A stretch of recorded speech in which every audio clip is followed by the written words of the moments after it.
LibreOffice Baseലെ spoken ട്യൂട്ടോറിയലിലേക്ക് സ്വാഗതം. ഈ ട്യൂട്ടോറിയലിൽ നമ്മൾ പഠിക്കുന്നത് മറ്റ് ഡാറ്റാ സോഴ്സുകൾ ആക്സസ് ചെയ്യുന്നത്, .odb ഡേറ്റാബേസുകൾ രജിസ്റ്റർ ചെയ്യുക, ഡാറ്റാ സോഴ്സ് കാണുക, കൂടാതെ റൈറ്ററിൽ ഡാറ്റാ സോഴ്സ് ഉപയോഗിക്കുക. നമുക്ക് ബേസിൽ എങ്ങനെ ഡാറ്റാ സോഴ്സസ് ആക്സസ് ചെയ്യാമെന്ന് നോക്കാം. ബേസ് ഡേറ്റാബേസ് കൂടാതെ മറ്റ് ഡാറ്റാ സോഴ്സ് ആക്സസ് ചെയ്യുവാൻ LibreOffice അനുവദിക്കുന്നു. ഇത് മറ്റ് LibreOffice ഡോക്യുമെന്റ്സിലേക്ക് ലിങ്ക് ചെയ്യുവാനും അനുവദിക്കുന്നു. ഉദാഹരണത്തിന് നമുക്ക് LibreOffice ബേസിനുള്ളിൽ നിന്ന് ഒരു സ്പ്രെഡ്ഷീറ്റ് അല്ലെങ്കിൽ സിമ്പിൾ ടെക്സ്റ്റ് ഡോക്യുമെന്റ് ആക്സസ് ചെയ്യുവാൻ കഴിയും. എന്നിട്ട് അവയെ ഒരു LibreOffice റൈറ്റർ ഡോക്യുമെന്റിലേക്ക് ലിങ്ക് ചെയ്യുക. ഒരു ഉദാഹരണമായി നമുക്ക് LibreOffice Calc ഉപയോഗിച്ച് ഒരു സ്പ്രെഡ്ഷീറ്റ് ഉദാഹരണം സൃഷ്ടിക്കാം. സ്റ്റാർട്ട് മെനുവിൽ പോയി ഓൾ പ്രോഗ്രാംസ് ക്ലിക്ക് ചെയ്ത് LibreOffice സ്യൂട്ട് മെനു തുറക്കുക. അല്ലെങ്കിൽ LibreOffice ഇതിനകം തന്നെ തുറന്നിട്ടുണ്ടെങ്കിൽ ഒരു പുതിയ സ്പ്രെഡ്ഷീറ്റ് തുറക്കുന്നതിന് നമുക്ക് ഫയൽ, ന്യൂ, പിന്നെ സ്പ്രെഡ്ഷീറ്റ് എന്നിവയിൽ ക്ലിക്ക് ചെയ്യാം.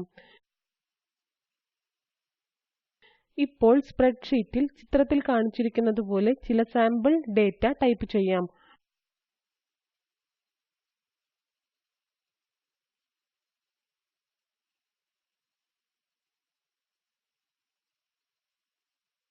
കൂടാതെ ഈ സ്പ്രെഡ്ഷീറ്റ് ഒരു ഡയറക്ടറിയുടെ സ്ഥാനത്ത് ലൈബ്രറി മെമ്പേഴ്സ് ആയി സംരക്ഷിക്കുക. ഇപ്പോൾ നമ്മുടെ ഉദാഹരണത്തിൽ ഈ ഫയൽ പിന്നീട് ഉപയോഗിക്കേണ്ടതിനാൽ സ്ഥലം ഓർമ്മിക്കാം. നമ്മൾ കാൽക്ക് വിൻഡോ അടയ്ക്കും. ശരി, LibreOffice ബേസിൽ നിന്ന് ഈ സ്പ്രെഡ്ഷീറ്റ് എങ്ങനെ ആക്സസ് ചെയ്യാമെന്ന് നോക്കാം. ഇത് ചെയ്യുന്നതിന് വിൻഡോസ് സ്റ്റാർട്ട് മെനുവിൽ നിന്ന് ബേസ് തുറക്കുക.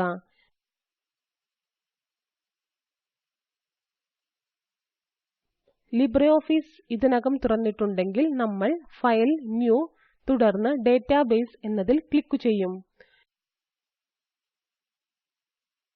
ഇപ്പോൾ ഇത് ഡേറ്റാബേസ് വിസാർഡ് തുറക്കുന്നു. ഇവിടെ connect to an existing database click ചെയ്യും. തുടർന്ന് ഡ്രോപ്പ് ഡൗൺ ക്ലിക്ക് ചെയ്യുക. ഈ ലിസ്റ്റിൽ ബേസ് ആക്സസ് ചെയ്യുവാൻ കഴിയുന്ന വിവിധ ഡേറ്റാബേസ് സോഴ്സ് ശ്രദ്ധിക്കുക. നമ്മൾ ഇവിടെ സ്പ്രെഡ്ഷീറ്റ് ക്ലിക്ക് ചെയ്യും. പിന്നെ നെക്സ്റ്റ് ബട്ടണും. ഇപ്പോൾ ബ്രൗസ് ബട്ടൺ ഉപയോഗിച്ച് സ്പ്രെഡ്ഷീറ്റ് നമ്മൾ മുൻപ് സംരക്ഷിച്ച സ്ഥലത്ത് നിന്നും കണ്ടെത്താം. സ്പ്രെഡ്ഷീറ്റിനായി ഒരു പാസ്വേഡ് ഉണ്ടെങ്കിൽ നമ്മൾ അത് നൽകേണ്ടതുണ്ട്. ഇവിടെ നമുക്ക് അത് ആവശ്യമില്ല. നമുക്ക് നെക്സ്റ്റ് ബട്ടണിൽ ക്ലിക്ക് ചെയ്യാം. ഇപ്പോൾ നമുക്ക് സ്പ്രെഡ്ഷീറ്റ് ഒരു ഡാറ്റാ സോഴ്സിൽ രജിസ്റ്റർ ചെയ്യാം. എഡിറ്റിംഗിനായി ഇത് തുറക്കുക. കൂടാതെ ഫിനിഷ് ബട്ടണിൽ ക്ലിക്ക് ചെയ്യുക. ഇപ്പോൾ നമുക്ക് ഇവിടെ ഒരു ഡേറ്റാബേസ് നാമം നൽകാം. നമുക്ക് ലൈബ്രറി മെമ്പേഴ്സ് എന്ന് ടൈപ്പ് ചെയ്യാം. സേവ് ആസ് ടൈപ്പ് ശ്രദ്ധിക്കുക. ഇത് ODF ഡേറ്റാബേസ് പറയുന്നു. നമ്മുടെ കാര്യത്തിൽ .odb ആണ്. സ്പ്രെഡ്ഷീറ്റിന്റെ അതേ സ്ഥാനത്ത് തന്നെ സേവ് ചെയ്യുക. ഇവിടെ നമ്മൾ സ്പ്രെഡ്ഷീറ്റ് ഒരു ഡാറ്റാ ഉറവിടമായി ബേസിൽ രജിസ്റ്റർ ചെയ്തു. നമ്മൾ ഇപ്പോൾ മെയിൻ ബേസ് വിൻഡോവിൽ ആണ്. ഇവിടെ നമുക്ക് ഇടത് പാനലിലെ ടേബിൾസ് ഐക്കണിൽ ക്ലിക്ക് ചെയ്യാം. ഷീറ്റ് 1, ഷീറ്റ് 2, ഷീറ്റ് 3 എന്നീ പട്ടികകൾ ശ്രദ്ധിക്കുക.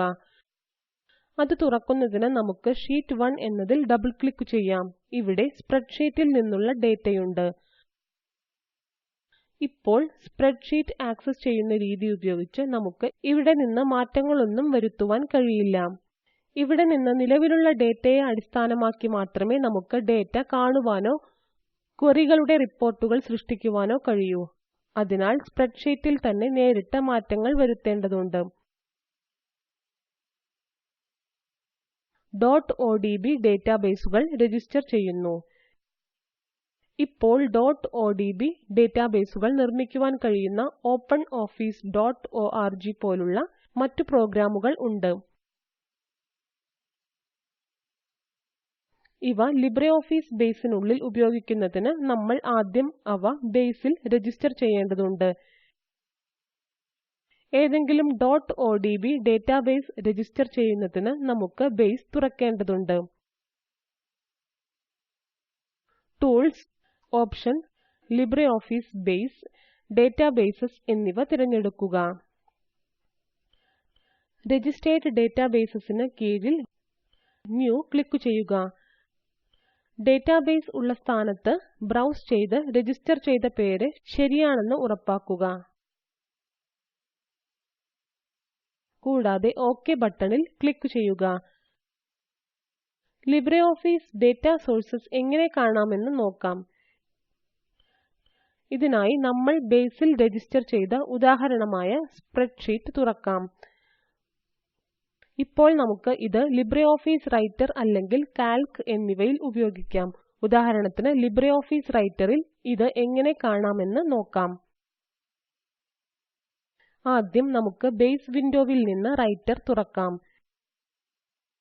ഇതിനായി നമുക്ക് ഫൈൽ, ന്യൂ, തുടർന്ന് ടെക്സ്റ്റ് ഡോക്യുമെന്റ് ക്ലിക്ക് ചെയ്യുക. ഇപ്പോൾ നമ്മൾ റൈറ്റർ വിൻഡോവിലാണ്. ലഭ്യമായ ഡാറ്റാ സോഴ്സസ് കാണുന്നതിന് മുകളിലുള്ള വ്യൂ മെനുവിൽ ക്ലിക്ക് ചെയ്ത് ഡാറ്റാ സോഴ്സസ് ക്ലിക്ക് ചെയ്യുക. ഇതിനു പകരമായി നമുക്ക് F4 കീ അമർത്താം. ഇപ്പോൾ നമ്മൾ സൃഷ്ടിച്ച ലൈബ്രറി മെമ്പേഴ്സ് ഉൾപ്പെടെ മുകളിൽ ഇടതുഭാഗത്ത് രജിസ്റ്റർ ചെയ്ത ഡേറ്റാബേസുകളുടെ ഒരു ലിസ്റ്റ് കാണാം. ഡേറ്റാബേസ് കാണുന്നതിന് ഡേറ്റാബേസ് പേരിന്റെ ഇടതുവശത്തുള്ള പ്ലസ് ചിഹ്നത്തിൽ ക്ലിക്ക് ചെയ്ത് നമ്മൾ ഇത് വിപുലീകരിക്കും. നമ്മുടെ ടേബിൾസ് വിപുലീകരിക്കും. ഇവിടെ ഷീറ്റ് 1, 2, 3 എന്നിവ ഉണ്ട്. നമുക്ക് ഷീറ്റ് 1 ക്ലിക്ക് ചെയ്യാം. അതിനാൽ റൈറ്റർ വിൻഡോയുടെ മുകളിൽ വലതുവശത്തുള്ള നമ്മുടെ ഡാറ്റ അതാണ്. നമ്മുടെ ഡാറ്റ റൈറ്റർ ഡോക്യുമെന്റിൽ ഡാറ്റ എങ്ങനെ ഉപയോഗിക്കാമെന്ന് ഇപ്പോൾ നോക്കാം. ശരി, ഇവിടെ മുകളിലുള്ള പട്ടികയിൽ നിന്ന് എല്ലാ ഡാറ്റയും ഉപയോഗിക്കുവാൻ ആഗ്രഹിക്കുന്നുവെങ്കിൽ ആദ്യം നമ്മൾ എല്ലാ റെക്കോർഡുകളും തിരഞ്ഞെടുക്കും. ഇതിനായി ആദ്യത്തെ റെക്കോർഡിലെ ആദ്യ കോളത്തിന്റെ ഇടതുവശത്തുള്ള ഗ്രേ സെല്ലിൽ ക്ലിക്ക് ചെയ്യും. തുടർന്ന് ഷിഫ്റ്റ് കീ അമർത്തുമ്പോൾ അവസാന റെക്കോർഡിലെ ആദ്യത്തെ കോളം ഇടതുവശത്തുള്ള ഗ്രേ സെല്ലിൽ നമ്മൾ ക്ലിക്ക് ചെയ്യും. എല്ലാ ഡാറ്റയും ഹൈലൈറ്റ് ചെയ്യപ്പെടുന്നത് ശ്രദ്ധിക്കുക.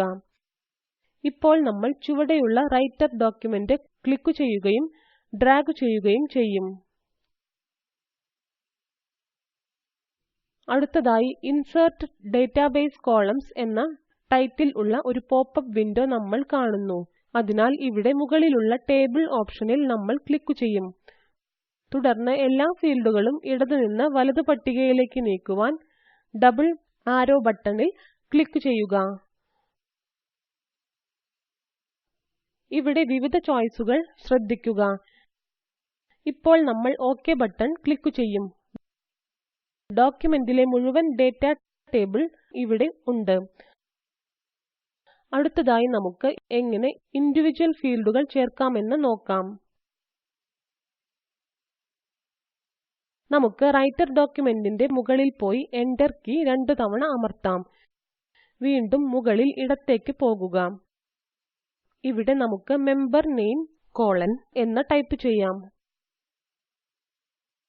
തുടർന്ന് മുകളിൽ വലതുവശത്തുള്ള ഡാറ്റ സോർസ് ഏരിയയിലെ നെയിം കോളത്തിൽ ക്ലിക്ക് ചെയ്യുക. ഇപ്പോൾ നമ്മൾ ടൈപ്പ് ചെയ്ത ടെക്സ്റ്റിന് അടുത്തായി ക്ലിക്ക് ചെയ്ത് വലിച്ചിടുക. നമ്മൾ ടാബ് കീ അമർത്തി ഫോൺ നമ്പർ: ടൈപ്പ് ചെയ്യുക. കൂടാതെ എന്തു ചെയ്യണമെന്ന് നമുക്കറിയാം, അല്ലേ? മുകളിൽ നിന്ന് ഫോണ്ട് കോളം ക്ലിക്ക് ചെയ്ത് ഡ്രാഗ് ചെയ്ത് അത് നമ്മുടെ ടെക്സ്റ്റിനടുത്തായി വെക്കുകയും ചെയ്യും. തുടർന്ന് ആദ്യത്തെ റെക്കോർഡിന്റെ ഇടതുവശത്തുള്ള ഗ്രേ സെല്ലിൽ ക്ലിക്ക് ചെയ്ത് ആദ്യത്തെ റെക്കോർഡ് ഹൈലൈറ്റ് ചെയ്യും. തുടർന്ന് നമ്മൾ ഡാറ്റ ടു ഫീൽഡ്സ് ഐക്കണിൽ ക്ലിക്ക് ചെയ്യും. ഇത് മുകളിലുള്ള ടേബിൾ ഡാറ്റ ടൂൾബാറിൽ ഫോർമാറ്റിംഗ് ടൂൾബാറിന് താഴെ കാണാം. മുകളിലുള്ള പട്ടികയിലെ ഡാറ്റ ഇപ്പോൾ റൈറ്റർ ഡോക്യുമെന്റിൽ ഉണ്ടെന്ന് ശ്രദ്ധിക്കുക. മറ്റൊരു റെക്കോർഡ് കൊണ്ടുവരുവാൻ നമ്മൾ മറ്റൊരു റെക്കോർഡ് ഹൈലൈറ്റ് ചെയ്യുകയും ഡാറ്റ ടു ഫീൽഡ്സ് ഐക്കൺ വീണ്ടും ഉപയോഗിക്കുകയും വേണം. അതിനാൽ ലിബ്രിയോഫീസ് ഡോക്യുമെന്റുകൾക്കുള്ളിൽ ഡാറ്റ സോഴ്സസ് എങ്ങനെ ഉപയോഗിക്കാമെന്ന് നമ്മൾ പഠിച്ചു. ഇത് ലിബ്രിയോഫീസ് ബേസിലെ മറ്റ് ഡാറ്റ സോഴ്സസ് ആക്സസ് ചെയ്യുന്നതിനെക്കുറിച്ചുള്ള ട്യൂട്ടോറിയലിന്റെ അവസാന ഭാഗത്ത് എത്തിയിരിക്കുന്നു. ചുരുക്കത്തിൽ നമ്മൾ പഠിച്ചത്: മറ്റ് ഡാറ്റ സോഴ്സസ് ആക്സസ് ചെയ്യുക, .odb ഡാറ്റാബേസുകൾ രജിസ്റ്റർ ചെയ്യുക, ഡാറ്റ സോഴ്സസ് കാണുക, കൂടാതെ റൈറ്ററിൽ ഡാറ്റ സോഴ്സസ് ഉപയോഗിക്കുക. Spoken tutorial project talk to a teacher എന്ന പദ്ധതിയുടെ ഭാഗമാണ്. ഇതിനെ പിന്തുണയ്ക്കുന്നത് national mission on education through ICT, MHRD, government of India എന്നിവരാണ്. ഈ ലിങ്കിൽ ഈ പ്രൊജക്ട് ഏകോപിപ്പിക്കുന്നു. ഇതിനെക്കുറിച്ചുള്ള കൂടുതൽ വിവരങ്ങൾ താഴെയുള്ള ലിങ്കിൽ ലഭ്യമാണ്. ഈ സ്ക്രിപ്റ്റ് സംഭാവന ചെയ്തത് വിജി നായർ. പങ്കെടുത്തതിന് നന്ദി.